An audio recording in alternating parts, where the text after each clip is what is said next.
Welcome back to CAD 112, and we are working with Project 10, and we're working with partial views and details. Basically, this one's going to be a detail. Now, this is in your textbook, and just look up details and partial views, and the page is 215, 216, but make sure that is the right numbers for your text, because I think there's two different two different edition books we're using. So it depends on which one you have, but look up partial views and details and make sure you read that. We're going to draw this one, Project 10, in AutoCAD, and I've already drawn it up. Right here is the three-dimensional image of it. And I want the front, top, and the right side view, and I've already got these put together, and you can see them right here.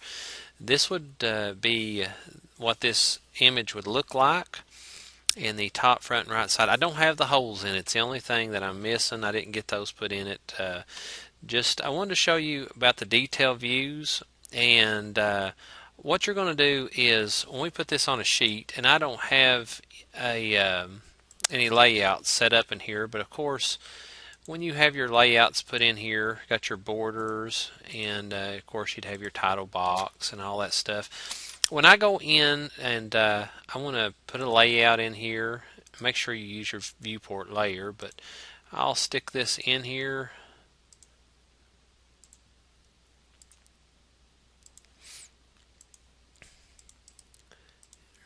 This image, let's see what kind of scale we're going to have.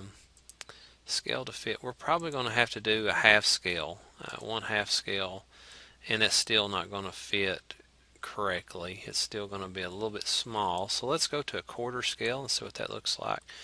That might be a little bit small. So let's go to a 1/3 scale. If you don't have it on there, just go to custom and we'll add one in, 1:3, and change this one to 3. Okay, and we'll hit all right on that, and we'll change it to 1:3. It looks a little bit better. And just make sure that you fill that in on your title box, that scale, so we know exactly what we're using. So when you come over here to model, you can switch it to 1:3 for your annotations and dimensions, and make sure you use annotative. It's so much easier. So now when you got this drawing, you put it up here, it's got this little spot right down here. It looks like it's got a little bit of a little hole in it. You all see that right there, or a little square, and it's an orifice there that if you're going to dimension this thing, it might be good to have this blown up, and that's what this detail view would be. We're going to put a detail into that, okay? And this is what I would do with it.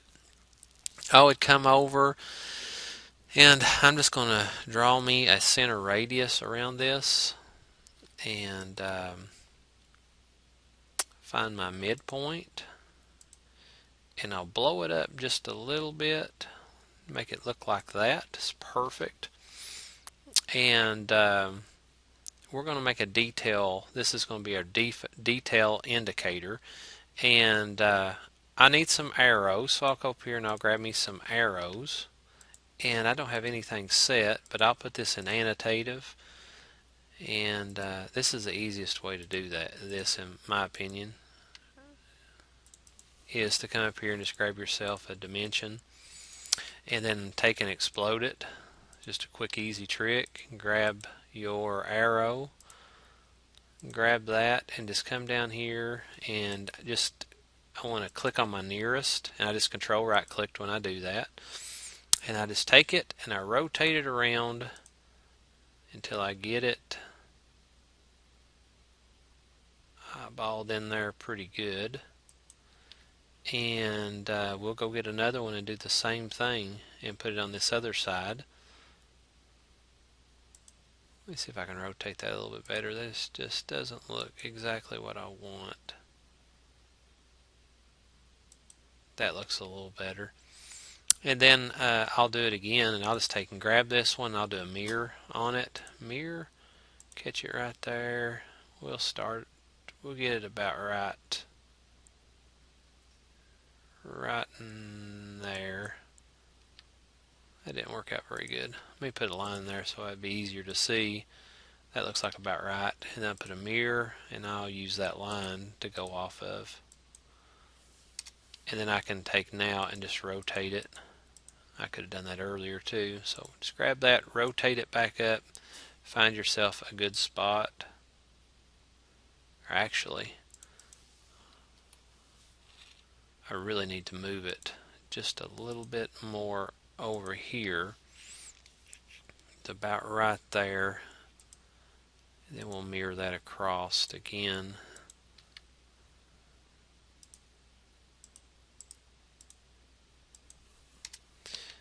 Then we'll grab that, then we'll move it. We'll just give it a little bit of room to that point, and then we'll rotate it up. Something along those lines. Trim it out. And I need to extend that line on down to that. Extend to this, if it will allow me to. And it's not wanting to allow me, it's wanting to break off, so I'll undo that back. And I'll just use some lines. I'll put a line and turn off my snaps. I'll just put a line like that inside of it, and I'll put another line like that, and then I'll just do a little trim.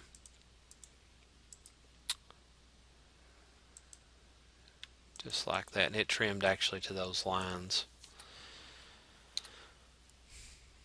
Now we got that. Now we can do our designator, which would be come up here to annotate. Let's put that on annotative, and I'll just do a single line. And this is going to be, I want to type in A, be our designator. So this would be A. Oh, wow, that's large. So let's go up here and see what's going on with that. This needs to be 0.125. Apply, close, and let's go back in there and do that again with that new.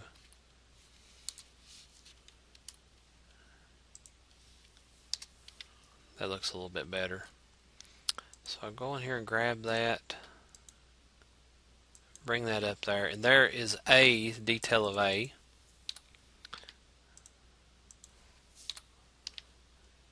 And what you do, we'll go over here into layout now. Let's take a look at it, and you can see how that A is in there. Okay, so go back to model, and I'll take, and what I want to do is this. I'll take and I'll grab this right here, and I want to do a copy, and then I'll bring that copy up here into this other area that I've got some room for it. Check it out over here. We can always turn to model space here and be able to move if we need to get some more space, and I want to blow that up a little bit.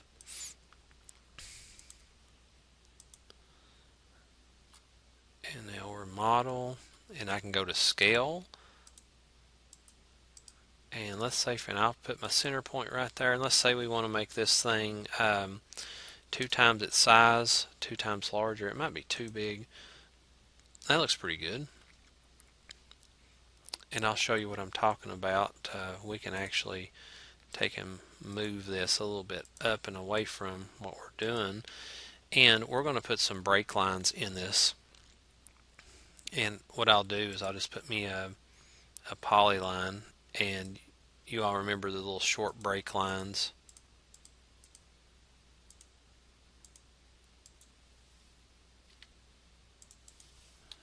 I can just go to polyline, and I can make myself some rough little lines.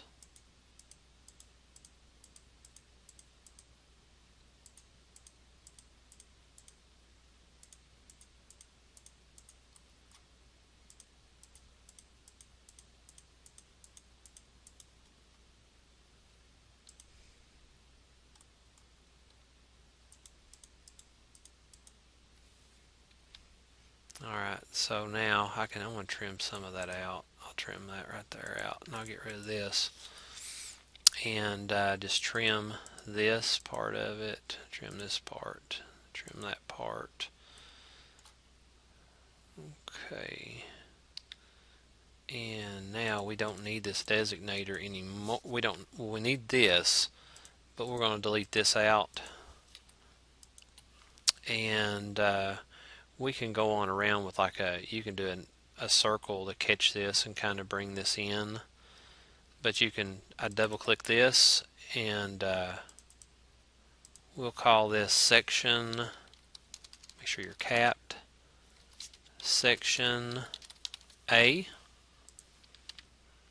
and make sure it's under there. And then you can also put the scale under, because this is double the scale 2 times. And we broke that off, and we probably need to go around and break the rest, to let people know what's going on with this part. Polyline.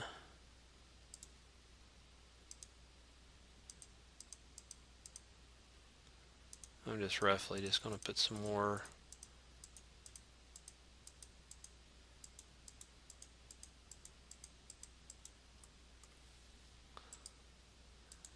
of that cut into it, and just let them know that this is that area. And you can fix your polylines, PE, polyline edit, click on it and do a fit, make it a little bit smoother, and we'll do that again over here.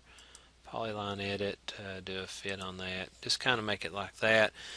And whenever you come back over to your layout, you have that section A right there, and we need to really double click it, and you can put whatever scale that you had to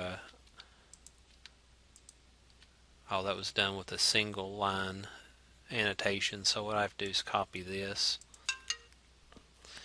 and I'm going to double click this, and I want to call this scale, and then I can put whatever scale. Is actually done 2:1 on this. So now you can actually go in there and dimension this out towards larger where you can see it. So just get that fixed up, make it look nice and neat in your drawing, and then fill out the rest of your title box and get all that in and get all your needed annotations. If you need any help with this, please let me know.